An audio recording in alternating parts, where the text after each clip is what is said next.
Horner allegedly has £1.5 billion or nearly $2 billion backing from a group of private investors ready to either buy out a team or start a brand new one. And that has led me to the question, what teams could he actually afford to buy outright with that if they were up for sale? So let's run through the entire list as well as whether or not it would be a good idea to just start a 12th team.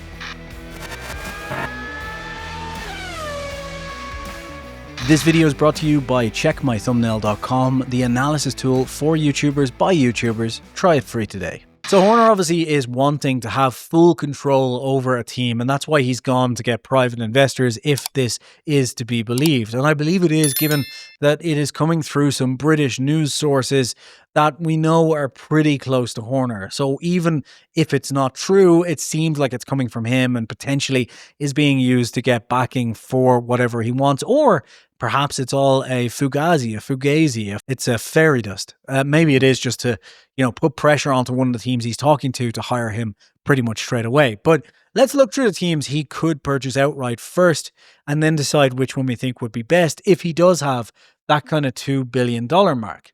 So let's obviously just get one of these out of the way quickly, which is Ferrari. Even if the unlikely event happened that it was up for sale, Ferrari is worth anywhere from $4.8 to $5.2 billion. Now, this is obviously just the F1 team, not the Ferrari car group, just the F1 teams I'm talking about here. But this is kind of, blending some 2024 revenue sets and so on with a lot of other things to get a rough estimation in business terms of what they will be worth for anyone wondering. So you're talking 4.8 to 5.2 billion, which means buying Ferrari outright, even if, like I said, it was for sale, is just out of the question. Red Bull would likewise be worth $3.5 to $3.9 billion, although it should be said that uncertainty, along with Newey and Horner's exit, have potentially brought that down in the last few months instead of up, when, the only reason they really did it was to say keep Verstappen, which, if you were buying a team, is not a long-term asset, so wouldn't add to the valuation. So that could be down right now to 3 to 3.5, the lower end. But for the sake of this argument, let's just say, 1, Red Bull are never selling it, and 2, he couldn't afford it because it's around double of what he reportedly has behind him. Likewise, Mercedes is ranging from $3.8 to $4.3 billion. And that makes sense as well for the 8-time constructors, given even though at the moment its aero team isn't great, it's about to have this engine renaissance, they think. And also just, the team is worth that with all of its assets and background and trophies and so on. So those top teams are kind of worth that. Followed by McLaren, who has recently entered once again the top tier fray and itself is worth probably 3.8 to 4.3 billion. Around the same as the Mercedes group, which I don't know if that makes sense, but remember that McLaren is very much tied to its automotive in the same way Ferrari is. So as an asset, it's worth quite a lot based on what it can just sell. I guess Mercedes as well in that realm. Just behind that then is Aston Martin, the final one that is just out of reach for Horner at $2.8 to $3.3 billion. Kind of wild that it's worth that much, given that Lawrence Stroll bought that team back in 2019, I want to say, for £90 million, which is like $120 million. And it's now worth a couple of billion. Obviously, there's been a lot of investment or whatever, but in terms of return on investment, that's absolutely stellar. But yeah, that one would be just out of reach. Also, it may not be up for sale, but can I just point out there is one thing I did mention on the recent podcast that hasn't been noted, which is I would say a lot of the private equity investment for Horner is probably coming, I would assume, from some of the Saudi investment funds that want to get heavily into the sport. And it would make sense for them to kind of buy out a team and continue on what they're doing. And given that Aramco and a lot of other Saudi investment capital is already in Aston Martin, it wouldn't be out of the question for Horner to take over like 50% of the team or something with this private group behind him. But I think it's unlikely. I think it's going to be one of the other teams. So let's talk about the other teams, all of which are within the range that he could afford at that kind of roughly $1.972 billion mark.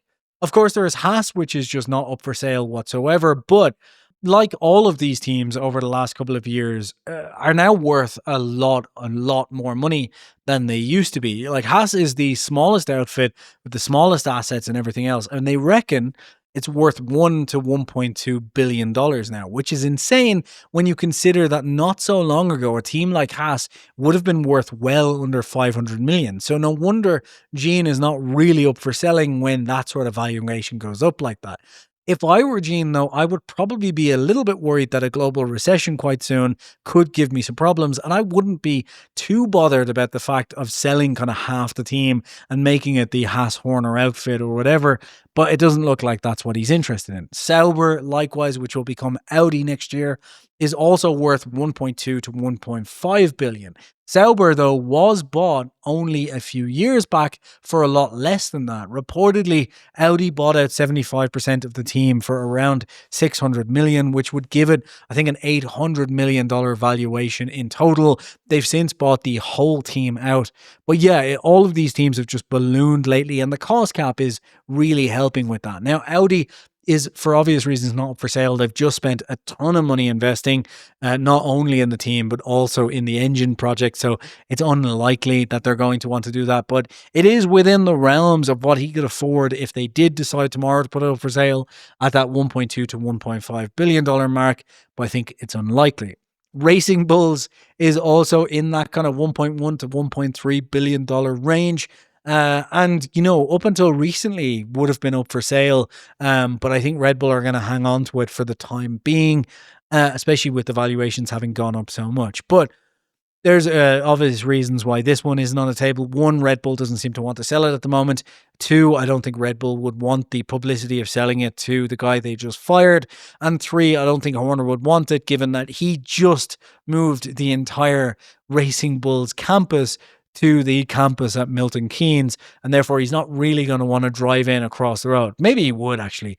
He is the kind of prick that might find that fun. And then there is Williams, which, can I just say, is another one that has just done an incredible job. So the full sale of Williams in 2020 was for around $152 million, right? Darlington bought that team in its entirety for $152 million, right? That's insane.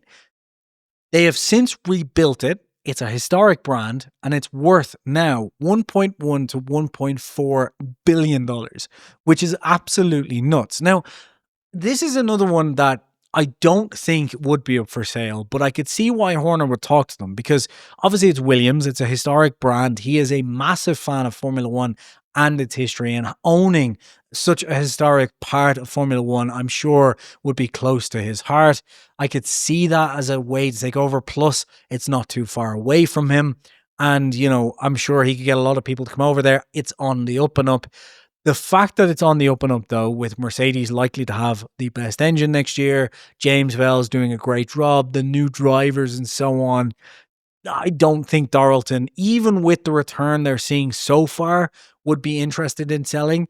Maybe they will. At the end of the day, they could see it, and their shareholders may push for it as like, guys, like, you know, that's a tenfold return on investment in 5 years. Take it.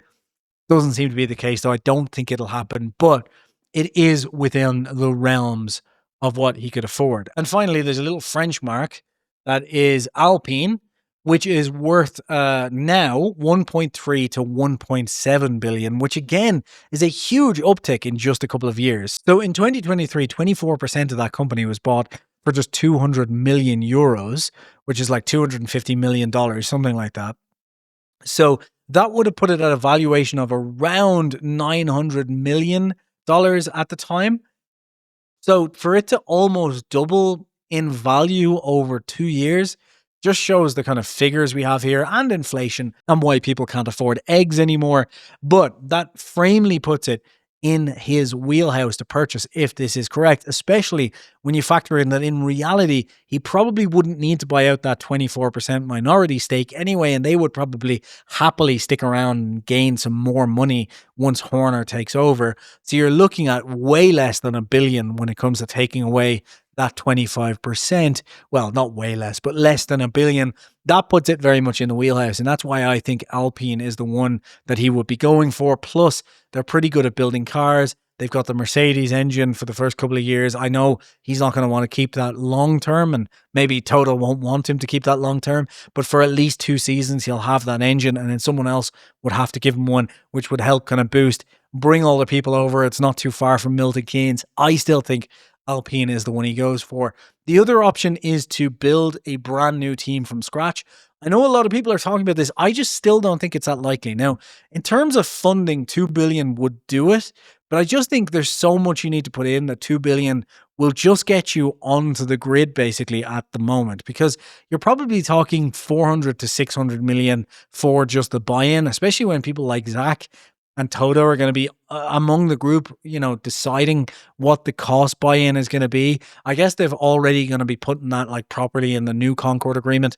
They have already put that in the new Concord agreement, given Cadillac's just paid it, but they could easily start pushing that up. FOM may not want Horner coming in, so they may look for ways to push that up to keep him out. But he's going to have to then spend like $500 million on the entry fee, and then easily $1 billion just to get set up and so on. So the money is there.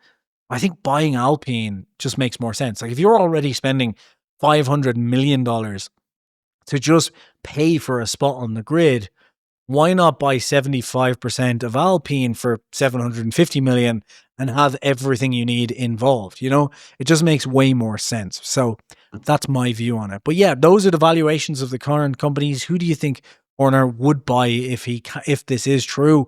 And while you're commenting down there, don't forget to subscribe.